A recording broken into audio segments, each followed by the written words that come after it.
자, 그 다음 143번 문제입니다. 이거는 이제 그 인터넷 프로토콜의 그 TCP IP의 IP 자체에서 사용되는 서비스죠. 그러니까 우리가 이렇게 볼까요? 여기가 물리 계층이고요. 여기가 IP, 그 다음에 TCP, 그 다음에 응용 계층이죠. 여기 IP 계층에서 보면 ARP가 있고요. RARP가 있죠. 자, 얘가 대체 뭐냐 이거죠. 요거를 정확히 구분하실 수 있어야 돼요. ARP와 RARP가 뭐냐면, 내가 사용하고 있는 우리 회사라고 합시다. 회사. 그럼 여기에 내 컴퓨터가 있겠죠? 여기는 패켓망이 이렇게 있다고 합시다. PSDN이라고 하는 패켓망. 그럼 데이터가, 내가 요청한 데이터가 내 사무실까지 왔어요. 패켓이 왔다고 하자고요. 그럼 여기까지는 누가 가지고 온 거냐면 바로 IP를 갖고 온 거예요. IP 주소 있지 않습니까? 인터넷 IP 주소. 여러분이 보통 사용하는 주소는 도메인이잖아요. 그러니까 HTTP 해서 뭐 네이버다 이렇게 치면 네이버 홈페이지가 나한테 오는데, 요거는 IP로 바꿔서 여기까지 온단 말이야. 내 컴퓨터에 오는 게 아니고요. 내가 속해 있는 네트워크로 접근을 한단 말이지. 거기까지가 IP 주소. 요거를 우리가 무슨 주소라고 그러냐면 논리적인 주소라고 그래요. 논리적인 주소. 그러면 논리적인 주소까지 온 거가 IP 주소가 한 거야. 다 그 역할을 한 거야. 그러면 실제로 내 컴퓨터에는 뭐가 존재하냐면 랜 카드가 존재하잖아. 랜 카드. 여기 뭐가 존재하죠? 랜 카드가 존재하잖아. 랜. 이 랜 카드를 뭐라 그래? 물리적인 주소라 그래요. 그죠? 물리적 주소. 그러면 여기까지 와서 인터넷망을 통해서 들어온 패켓이 내 컴퓨터로 오려면 이 랜 카드를 찾아서 와야 되거든요. 그 역할을 해주는 거를 누가 해주는 거야? 그러니까 논리적인 요소가 와서 내 IP 내놔라. 그러니까 IP 주소가 왔고 그거에 매핑이 된 요 IP 주소가 있는 컴퓨터에 랜 카드를 내놔라 해야 줘야만 얘가 그 컴퓨터로 접근을 하거든요. 그 정보를 가지고. IP 주소인 논리적인 주소가 와서 이 IP 주소를 갖고 있는 컴퓨터에 랜 카드의 번지를 내놔 줄 거 아니야. 그럼 그걸 가지고 접근해 줘야 되거든요. 요 서비스를 바로 ARP라고 하는 거고요. 반대로 이 물리적인 주소를 가지고 그 IP 주소로 접근해 주는 방법은 반대가 되는 건 ARP예요. 아시겠습니까? 그러니까 거기 정의된 내용을 잘 구분하시면 IP의 논리적인 주소를 가지고 뭘 만든다는 얘기? 물리적인 주소를 구한다. IP 갖고 물리적인 주소를 구한다가 바로 ARP고, 반대가 되는 건 어떻게 돼요? 반대가 되는 건 RARP라는 거. 잘 기억하십시오. 첫 번째가 이제 문제를 보시면 호스트의 물리적인 주소를 통해 논리 주소인 IP 주소를 얻어오기 위한 사용되는 프로토콜은 뭐다? 물리 주소를 통해서 IP 주소를 얻어내는 건 반대잖아. 그러니까 RARP. 그 다음에 지금 여기 얘기를 하고 있네요. 144번 문제는 요 IP 계층에 대한 얘기를 하고 있네요. IP 계층. 첫 번째 보시면 그 내용 연결성, 비연결성이다. 연결해서 데이터를 보내는 게 아니라 비연결성이다. 주소 지정. 주소에 관련된 얘기를 하고 있잖아요. 주소에 관련 네트워크 기술이고, 패켓 수명 기간을 관리한다. 우리가 데이터를 보면, 패켓을 보면요. IP 패켓을 보면, 여기 TTL이라는 항목이 있어요. TTL이 보통 255초인데, 255초. 이게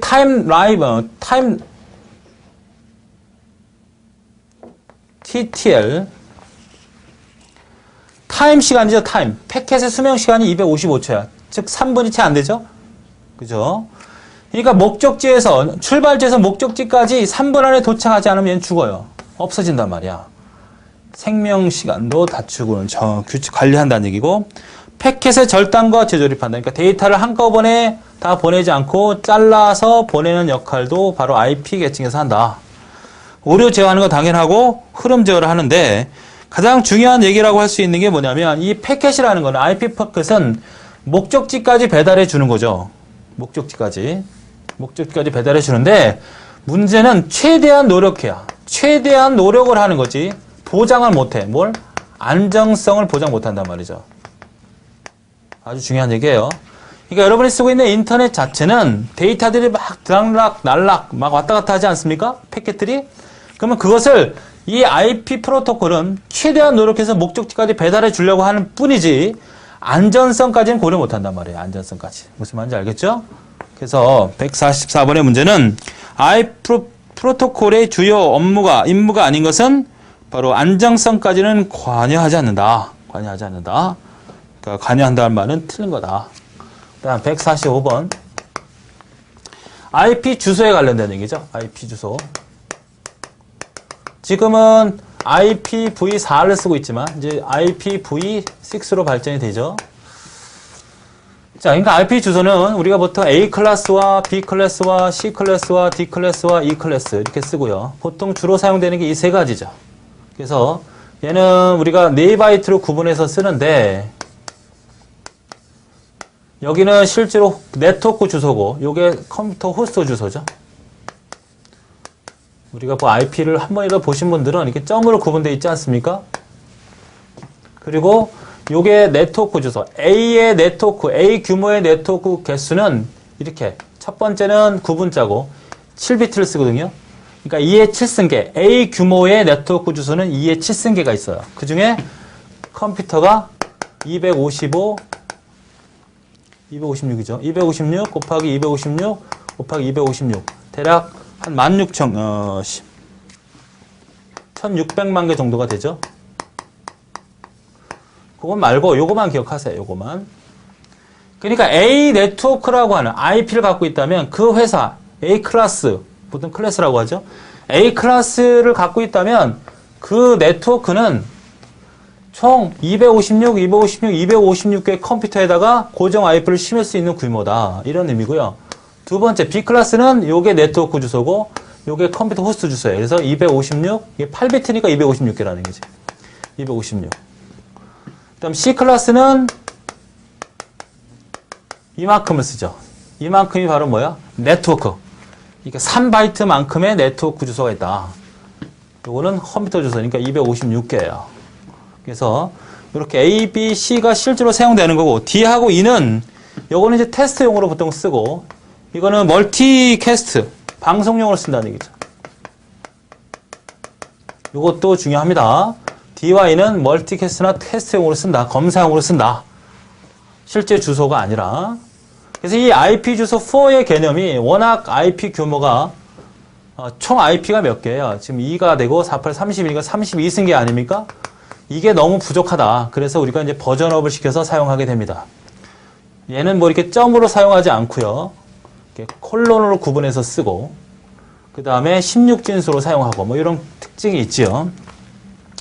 그 다음에 서브넷이라고 하는 게 나오는데 서브넷이라고 하는 것은 이 IPA라는 이게 이만큼의 개수가 있잖아요. 이거를 다시 논리적으로 이렇게 구분해서 구분해서 사용하기 위해서 서브넷이라는 걸 쓰죠. 그러니까 A 클래스를 사용하는 IP 주소가 256, 256, 256을 곱한 개수만큼 많다면 얘를 다시 딱딱딱 나눠서 독립적인 네트워크를 쓰고 싶을 때 쓰는 게 바로 뭐다고요? 서브넷입니다. 그래서 여기도 A 클래스일 때, B 클래스일 때, C 클래스를 쓰는 게 또 다르죠. 255, 255, 0, 0, 0. 그죠? 255, 255, 0, 0. 255, 255, 255. 이것도 역시 기억을 하셔야겠죠. 물론 이 네트워크를 논리적으로 구분하고 즉 네트워크 주소와 호스트를 구분하는 그런 용도로 사용하죠. 보십시오. 구분. 이렇게. 이게 네트워크 주소고 호스트 주소란 말이죠. 네트워크 주소고 호스트 주소예요. 그래서 이 내용도 사실 배우면 상당히 재밌는 내용이 많은데 그렇게 깊게까지 다루지 않으니까 이 정도만 기억하셔도 돼요. 자, 그러면 문제를 보시죠. 다음 IP 어드레스의 설명조 옳지 않은 것은 뭐냐? IP 어드레스는 32비트로 크기로 8비트씩 4개 필드로 분류한다. 그죠? IP 어드레스는 32비트로 표시되는 게 아니라 2의 32승계. 2의 32승계예요. 32개가 아니라 2의 32승계 IP 주소가. 두 번째가 틀렸습니다. 세 번째는 A 등급의 경우 연결 기능 호수가 요거 이만큼. 그 다음에 C 연결은 256개. 실제로 사용되는 거는 이거 256개, 실제로는 254개. 왜? 000000하고 이 C클래스가 보면 00부터 111 있잖아. 그죠? 그래서 000과 이거는 네트워크 주소를 쓰는 거고 이거는 방송용 주소로 쓰죠.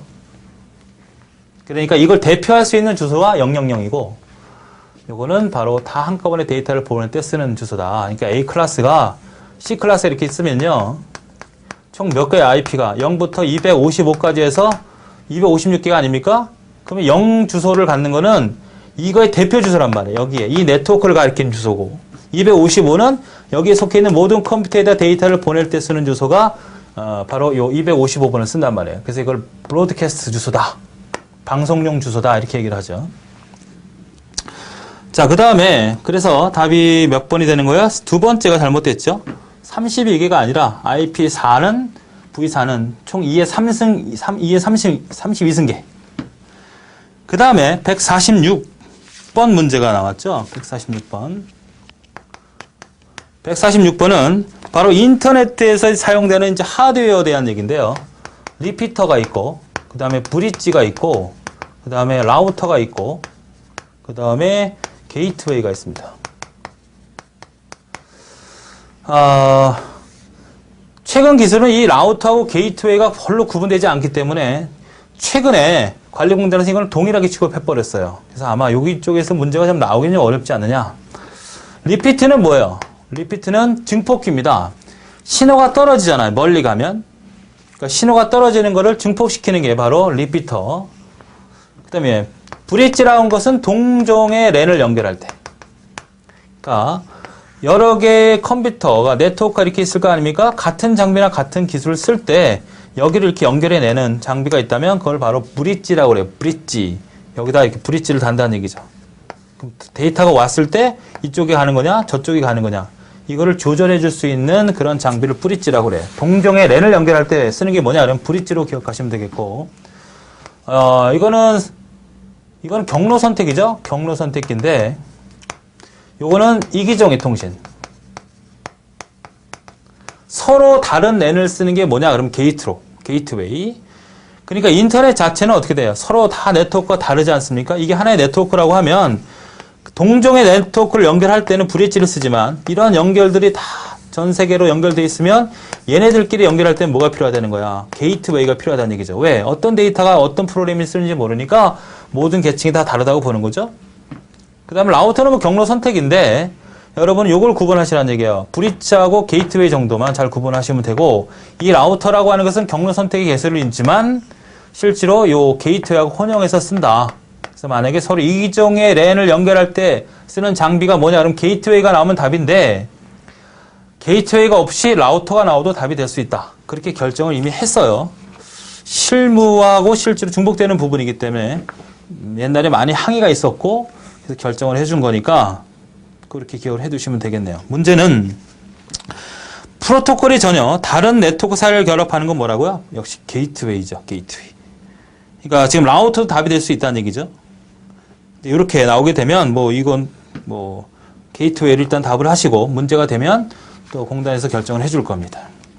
자, 답은 게이트웨이. 그 다음에 147번. OSI에 대한 얘기입니다. OSI 7 계층. 7 레이어. 그래서 이거는 7개 계층을 반드시 영어로 한글로 기억하셔야 되고요. 1번은 물리 계층이다. 2번은 데이터 링크. 3번은 네트워크. 4번은 전송 계층. 그 다음 5번은 세션 계층. 6번은 표현 계층 혹은 프레젠테이션. 7번은 응용 계층. 반드시 기억하셔야 되고 각각에서 정의하고 있는 기술이 있지 않습니까?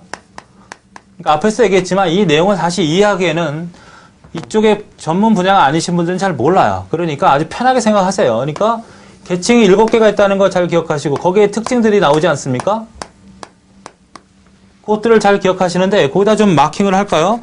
물리 계층이라고 하는 것은 정기적, 기계적이란 말이 나오면 다 물리 계층 기술이고 링크, 데이터 링크는 흐름 제어하고 플레임 이런 얘기가 나오면 다 데이터 링크. 네트워크는 교환, 중계 기능, 경로 선택 이런 얘기가 나오면 네트워크 주로 나오는 단어다 이런 얘기입니다. 전송 계층은 종단, 엔드 투 엔드. 엔드 투 엔드. 그 다음에 투명한 데이터 이런 얘기가 나오면 전송 계층. 세션은 전송 방향, 뭐 회화 기능, 대화 관리, 대동기, 소동기 이런 얘기가 나오면 특징적인 단어예요. 그러니까 여러분이 이걸 이해하기는 좀 벅차다는 얘기니까 그렇게 암기하는 게 속편하다는 얘기입니다. 표현 계층, 코드 변화, 구문 검색, 압축 이런 얘기가 나오면 표현 계층. 그 정도만 잘 연결 지어서 기억해 두시면 돼요. 148번을 같이 얘기하고 있는 거예요. 그래서 147번의 답은 영어로 문제가 나왔죠. 순서로 하위 계층부터 그러니까 피지컬, 데이터 링크, 네트워크, 트랜스포트 이런 순위니까 바로 세 번째가 답이 되네요. 기억하십시오. 그러니까 순서하고 제가 지금 약간 불러줬던 그 내용하고 다시 한번 자 구분해 두시기 바랍니다. 자, 148번도 같은 문제죠. OSI 모델 중 각 계층의 기능이 설명이 옳지 않은 건 뭐냐 그랬어요. 물리계층, 정기적, 기기능적, 데이터 링크, 흐름, 에러저 핵심적인 내용만 나오고 있죠. 데이터 링크는 경로 선택, 네트워크 연결 관리. 전송 계층, 코드나 구문 검색은 어느 쪽이에요? 표현 계층 쪽이죠. 그러니까 이렇게 나온다. 네 번째가 답이죠. 이렇게 나오니까 이렇게만 기억해 두시면 돼요. 다음에 랜이죠. 랜. 149번. 랜이라고 하는 것은 우리가 반대되는 개념이 뭐예요? 반대되는 개념은 PSTN이나 그 다음에 PSDN이나 뭐 ISDN처럼 아주 규모가 큰 공공의 네트워크와 반대되는 개념이에요. 그러니까 사무실에서 컴퓨터를 한 두세 개 놓고서 연결한 형태를 우리가 랜이라고 할 수 있습니다. 아시겠죠? 그러니까 규모가 작아야 돼. 소규모 네트워크, 개인 소유 이런 얘기가 나오면 돼. 개인 소유. 그 다음에 수킬로미터 이내. 그리 멀지 않다는 얘기죠. 동일 건물 내. 한정된 지역. 그러니까 가까우니까 속도가 굉장히 빠르겠죠. 속도 빠르다. 근데 경로 선택 같은 건 필요 없잖아요. 왜? 연결되어 있는데 뭐 경로 선택, 컴퓨터 세대되어 있는데 그걸 경로 선택이 라우트를 장비를 둘 필요가 없잖아. 이런 형태의 특징을 잘 기억해 두시면 되겠습니다. 자, 문제를 보시면 랜에 대한 특징 중 설명이 옳지 않은 것은 뭐냐? 단일 건물 내 설치되고 패킷 지연이 최소화돼. 속도가 빠르다는 얘기죠. 확장성과 재배치가 용이하고 경로 선택이 필요하지 않습니다. 경로 선택은 대규모 네트워크일 때 필요한 거죠. 경로 선택은 필요 없다. 잘 나오는 단어, 경로 선택. 네트워크의 모든 정보, 기여, 통신이 가능해야 되죠. 광대역 전송 매체상으로 고속통신이 가능하다. 고속통신이 가능하다. 그래서 답이 두 번째가 되고 150번. 벤의 계층 구조와 기본 기능입니다. 아까도 얘기했던 거죠. 벤. 이거랑 같이 연결해서 볼까요? 이렇게. 그 다음에 이렇게. 네 개. 여기가 기본 처리 계층. 여기가 네트워크 계층. 여기가 통신 처리 계층. 여기가 정보 처리 계층. 그래서 보통 요거를 좁은 의미의 벤이다, 이걸 넓은 의미의 벤이다 이렇게 표현을 하고요. 요 기본 처리 4개의 계층을 얘네들과 같이 연결 지어서 알아두시고요. 그 다음에 요걸 기능으로 얘기하면 거기에 보면 전송 기능, 이게 계층 자체는 전송 기능이에요. 전송 기능이라고 하고 얘는 교환 기능이라고 하고요. 통신 처리 기능층도 이게 통신 처리 기층이라 통신 처리 기능. 정보 처리 기능, 이게 이제 응용 계층이지만 이것도 정보 처리 기능. 이렇게. 정보 처리 기능. 그러니까 벤의 기능 4가지를 물어봐요. 그럼 4가지를 반드시 알아두셔야 돼요. 자꾸 실수하는 건 뭐냐면 이 안에 통신 처리 기능 안에 상당히 많은 기능들이 있어요. 뭐 코드 변환이다, 프로토콜 변환이다, 메시지 기능이다 이렇게 기능들이 있는데 이거하고 구분을 잘 하라는 얘기죠. 그러니까 4개 상위 레벨의 구조하고 기능하고 통신 처리 안에 있는 내용하고 구분을 잘 해두시라는 얘기예요. 아시겠습니까? 잘 나오는 얘기예요. 헷갈리지 않게. 자, 그러면 부가가치망의 기능이 아닌 것은 어떤 것이냐 이렇게 물어봤네요. 그러니까 교환 기능은 이거죠. 두 번째 거. 그 다음에 통신 처리 기능 이거. 그 다음에 정보 처리 기능 이거. 그 다음에 메시지 저장 기능은 통신 처리 기능의 한 예입니다. 구분 잘 하세요. 자, 여기까지가 일단 150번 문제까지 다 끝났습니다. 자, 그러면 일단은 뭐 문제가 좀 속도가 빠른 면은 있었는데 여러분이 앞에서 충분히 이론을 들으셨다면 뭐 듣기에는 크게 부담이 없었을 거예요. 그래서 듣다가 조금 부족한 내용이 있다면 다시 한번 들으시고 앞에 더 부족하면 앞에 이론을 충분히 참조하시면 충분히 그 공부하는 데 도움이 되리라 믿습니다. 자, 수고하셨습니다.